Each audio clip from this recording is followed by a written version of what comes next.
So this is the temple of Kom Ombo. Temple Kom Ombo. Kom means mountains, Ombos means gold. So that is the translation of this thing.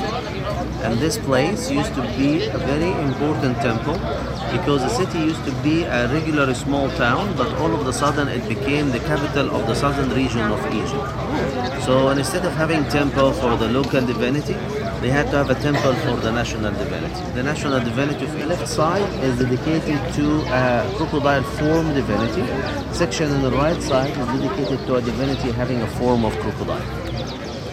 Well, this temple is badly damaged because of the industrial era. So people, when they start to build a sugar factory here, they took most of the stone of the sugar factory from this temple. That's why the temple itself badly disappeared right now. Falcon head and a lion body. And the temple is dedicated to a form of divinity, looks like crocodile. You can see that all the columns have a white background and yellow color and blue color are the dominating ones. This temple was built almost in 180 BC, so relatively it is a new temple, despite the fact that it looks damaged more than any other temple. The very interesting thing in this temple is like here, like this one, we used to have the eye of the falcon and whatever in his face was inlaid with half precious stone. So that used to be different. So that's why it is empty, because it's being taken out. Doorway here, and in this doorway, when the door is open, it covers this kind of carvings in here, and this is what we call Egyptian corniche. Egyptian corniche is like a decoration that's going to be covered by something. So we have a kind of two cobras protecting the name of the king, and this up here we can see something really strange. Now this is a head of an animal, we call it anteater. The ancient Egyptians, whenever they made their home, the roof of their home was made out of bamboos and reeds of papyrus.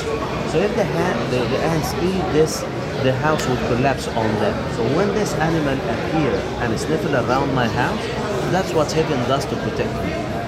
At the bottom, you can see something looks like a hawk.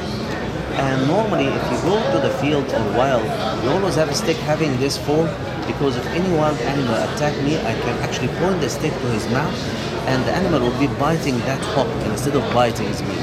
That's what I do to protect myself, and that's what heaven does to protect me. So what we see here is a symbol of protection, and we call it was. You can see the sign of life, and the ancient Egyptian added two human arms to hold in protection, as if I need to secure my life. I need to secure my life. So that's what we have as a promise in this section.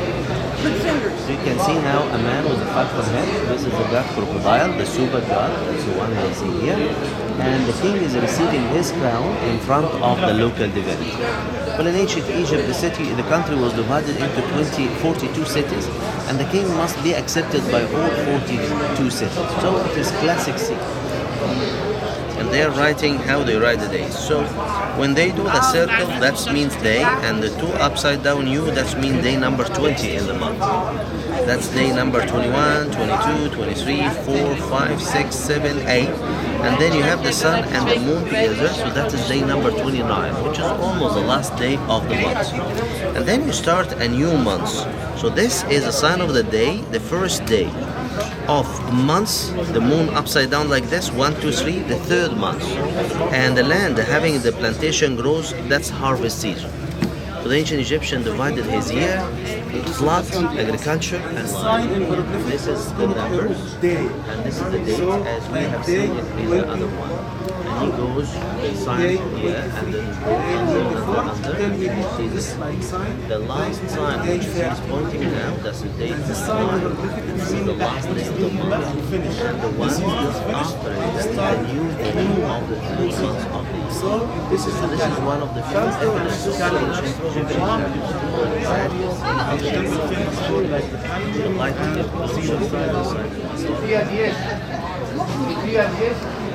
So this is the calendar. Amiga, eso es el calendario, como he dicho antes, las 3 estaciones, cada una estación representación como una mujer, la cabeza de leona. Esa es la diosa Sekhmet, la diosa de la guerra, era guerrera. la hija de Amorra. Aquí podemos ver las tres. On the legs. And we call this the glory of justice. So the feathers of the feathers are actually symbolic.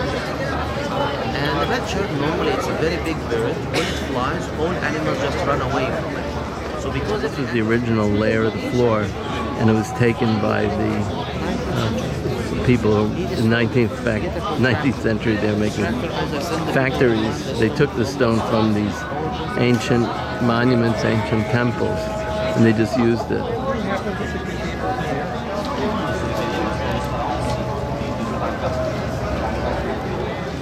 This is the larger tunnel. And they measured the Nile River, the depth, and they could predict the floods. We could see the spiral staircase getting down to it. And they were able to predict when there'd be a serious flood to move the people up into the desert.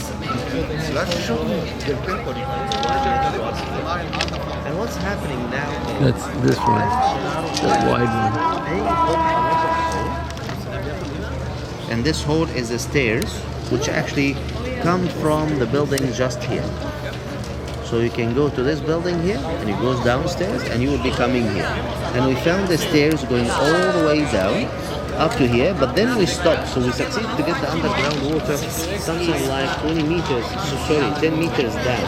But then we found that this is actually deeper than this. So this is a museum in Kom Ombo that has these crocodile mummies, petrified crocodiles.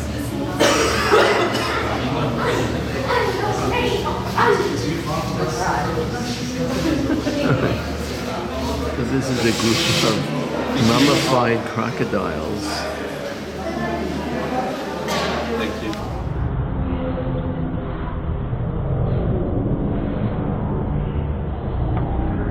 So they buried these crocodiles.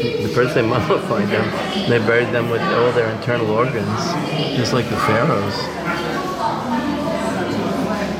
This looks like a tombstone marking the crocodile mummies.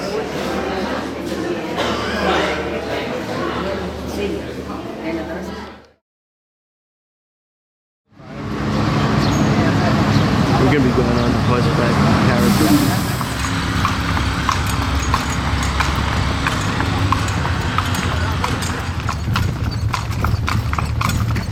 Horse and buggy ride headed to the next temple. Here we are in the temple of Edfu in Egypt.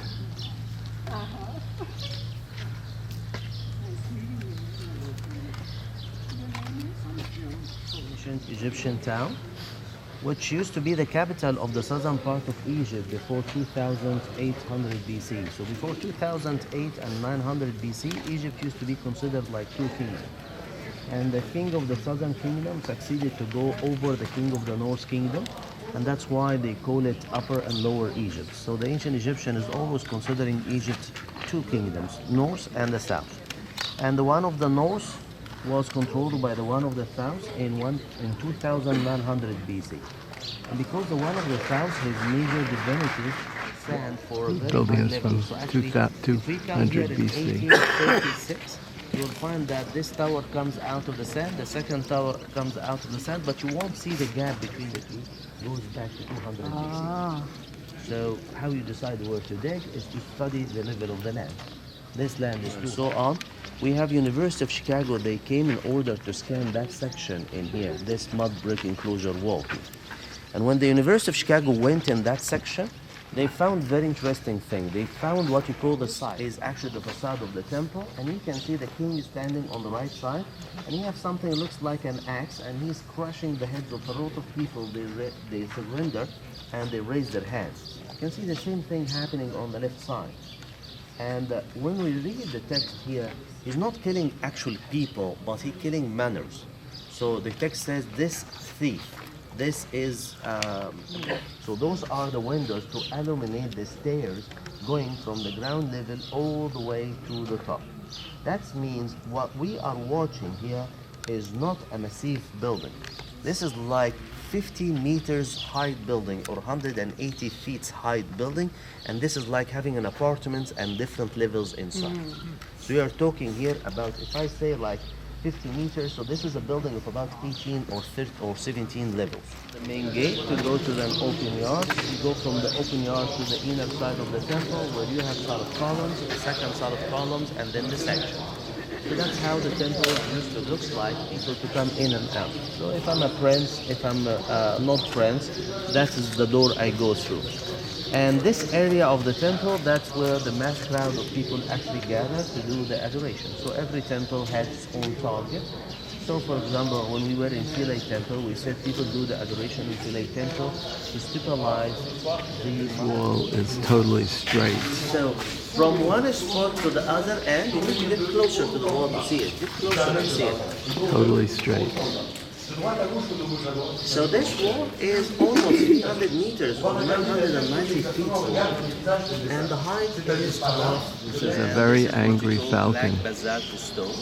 Black which is kind basalt of stone. You can find nearby Aswan. And they show the king, the Horus, as a king, and he is wearing the crown of Upper and Lower Egypt. So That's Horus. the one which looks like a circle, that's a crown of a Lower Egypt. The one inside it, which looks like a cone, that is the crown of the Upper Egypt. And that is a very nice impression, face impression you can actually get on the face. This is inside the temple. If you look on the ceiling, you can see the windows. So now the windows, they don't have only a light. Flag means God. This little square means house. So he wants to build a house of the god for Horus. And then the god Horus is actually standing here, having the crown of the south and the crown of the north. So that's what you call the double crown of Upper and Lower Egypt. In front of this upper and lower crown, you have the little cobra in here.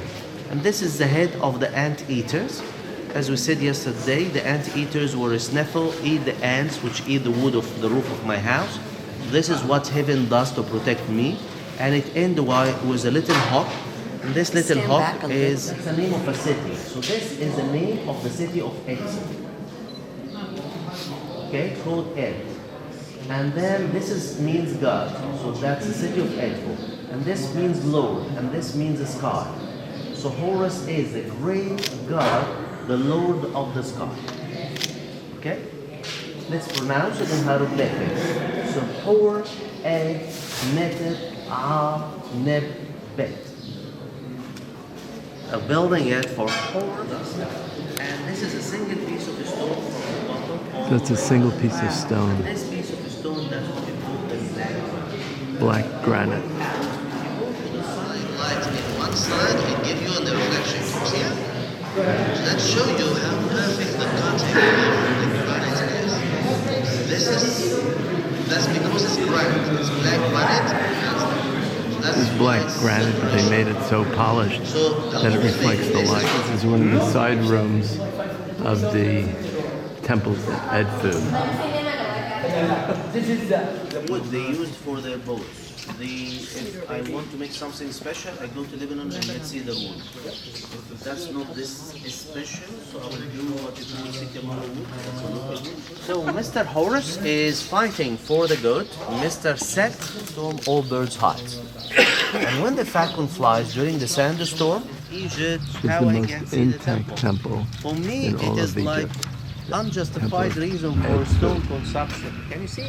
Can you see how far we can go? Can you see my laser point? From one side to the other side is exactly 990 feet long or 300 meters. Perfect sculptures. Actually, a little bit more than 360 meters. So a little bit more than that. And then you can see Like the 1,000 little feet. branch I just talked about. See that? Yeah. So you can see the falcon and you can read the names of the god, kings and all of the whole thing. And it is a repetitive item. So they had one item and they keep repeating it many, many times around the whole thing. So the Greeks, when they came to Ben Ezra Synagogue from 3rd century AD.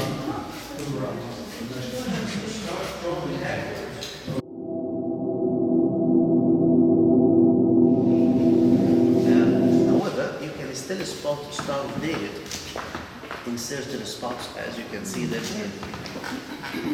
So that is for the decoration style. Because there isn't many people actually practicing in this one, created it and they give it as a gift for. So this is the ark, and they found Gineza papyrus here in this synagogue, and they found it also in the elephantine. I guess this is the bima over here. Huh? This is the bima. This is the bima. We were doing some discoveries nearby this area, and we found the biggest Gineza. What is Gineza? The Jewish people believe if I read the word of Lord in any piece of paper, so that piece of paper is the only piece of paper, I can't burn it, so you have to handle it and keep it with respect. So in the synagogue they have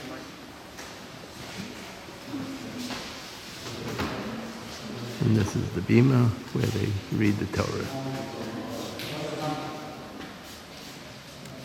And it's a Sephardic type Torah.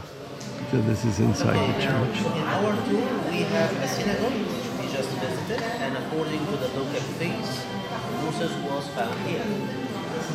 Well, when we talk about the local faith, it is something we can't really prove about the Jewish people who lived in the area. They have a very strong belief, yes, in fact.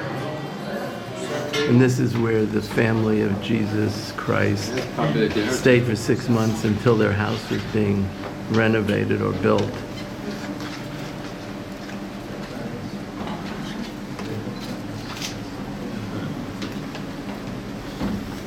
We are now down in the crypt of the Coptic Church from 300 AD.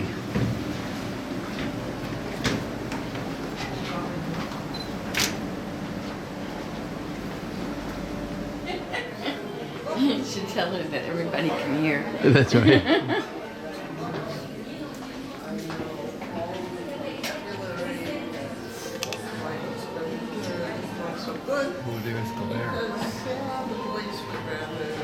There are intentional Jewish stars because the Coptic Christians based it on the Jewish traditions.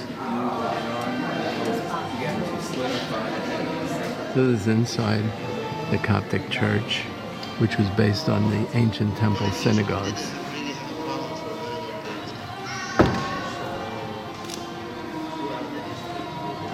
And there are no crosses visible because the Coptic Christians would be having fights with the other Middle Eastern cultures. So now we're in the Coptic Museum. This is the Roman fort. 2nd or 3rd century Rome.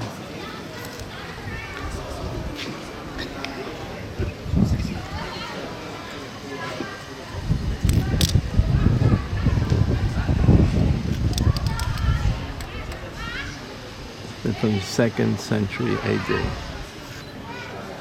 This was built by the Romans in the 2nd century to defend the Heliopolis, which was the early name of Cairo. So this is the Coptic Museum. So this was built way back in 1947. Art.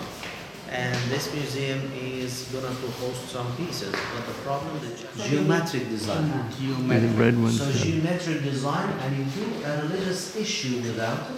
And if I didn't ask you about it, you won't even.